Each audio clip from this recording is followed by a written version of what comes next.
Right, the Department of Correctional Services says its mandate is to incarcerate and rehabilitate offenders. It's equally important for it to interface with the communities and take part in meaningful activities. For this reason, the department is lining up prisoners to participate in relief efforts following the destructive floods in KwaZulu-Natal.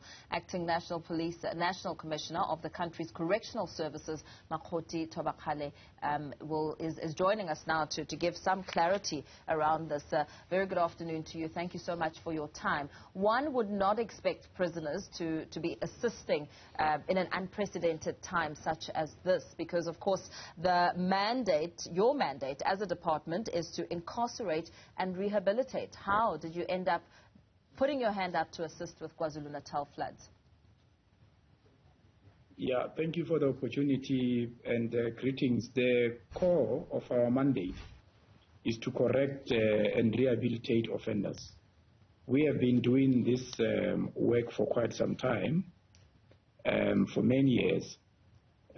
But now with the floods affecting communities in KZN and also in the Eastern Cape province, having our centers in those provinces, we then decided that we will put together the skills and also the fresh produce from our farms, and then utilize that to provide relief to the victims. In your fresh produce from the farms, what sort of processes will take place for the goods now to be moved to KwaZulu-Natal? And perhaps just to bring us into an idea of what takes place on these farms and how prisoners are working and assisting and looking after the farms. The work that prisoners do or offenders do is part of their rehabilitation program. We're basically aiming at ensuring that when they leave our care after they have served their sentences, as it would have been dictated to or sanctioned by the courts, they are having a better view of life. So they are rehabilitated, they are not going to commit crime again. So with those skills, they can then build a new life. So we have farms, we have workshops, and they work there as part of giving them a new lease on life. So the fresh produce that we have is part of our self-sufficiency and sustainability program. We are 100% reliable on ourselves when it comes to eggs and pork. We are moving into other products.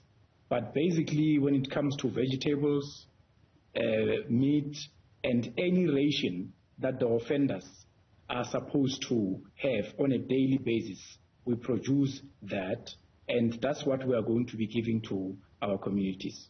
You speak of perishable foods, and just looking at time frames and logistics around delivering the foods. I mean, are there no concerns that some of the food might go off?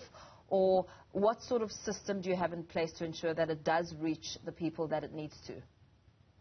We have freezer systems, but apart from that, remember that we get to be given exact locations on a daily basis. On Thursday, I was in KZN at KwaMaphumulo.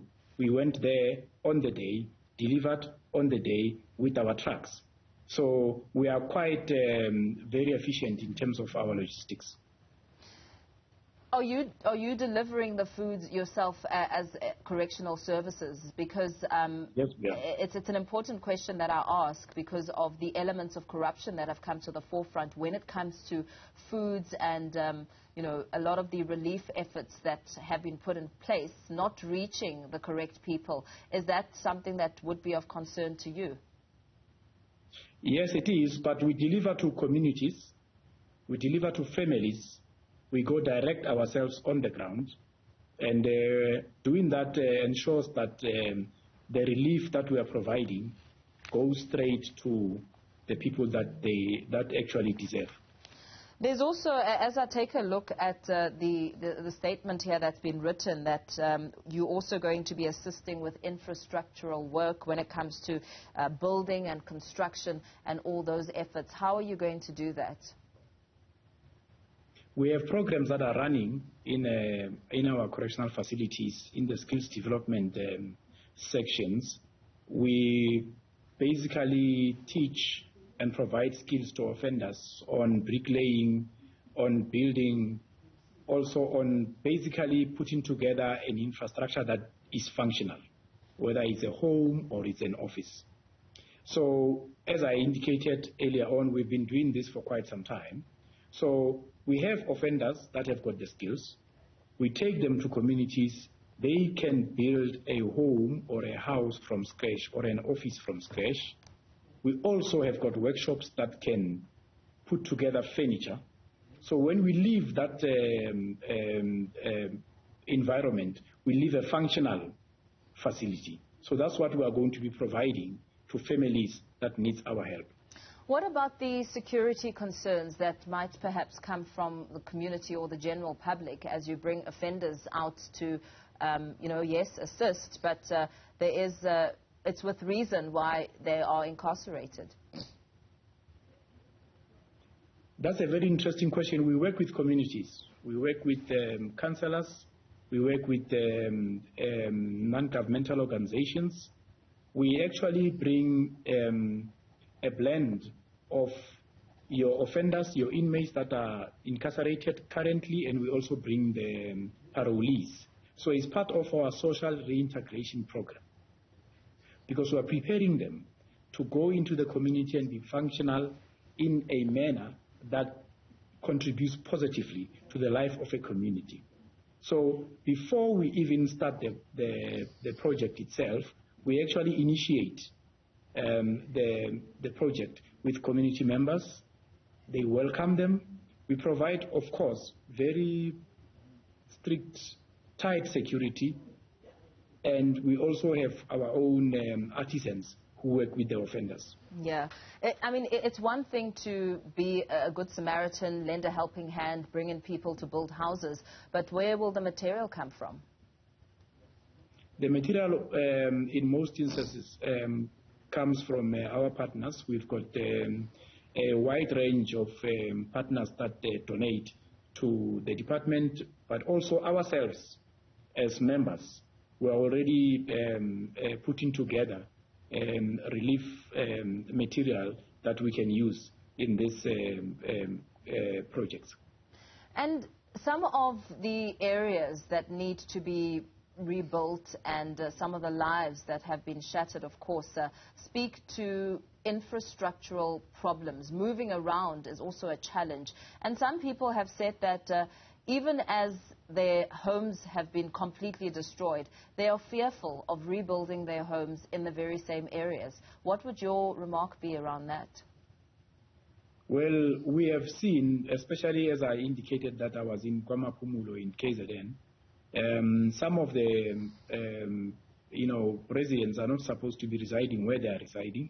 We have given recommendations to the municipality to say that maybe they should consider, of course, with the consent of the community, moving them from risky, flood risky areas. And if that consideration is made, also we'll be there to assist with the infrastructure development.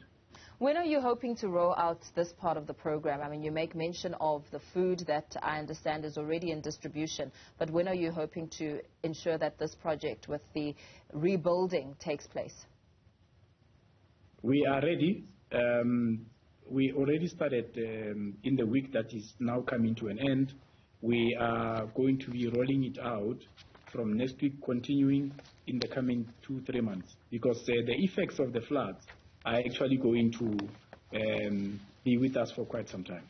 Yeah, absolutely. Thank you so much for your time. Thanks for weighing in on this conversation. Makgothi Thobakgale, Acting National Commissioner for the Correctional Services Department, speaking about how prisoners have also come out of the cells to assist the people of KwaZulu-Natal. We do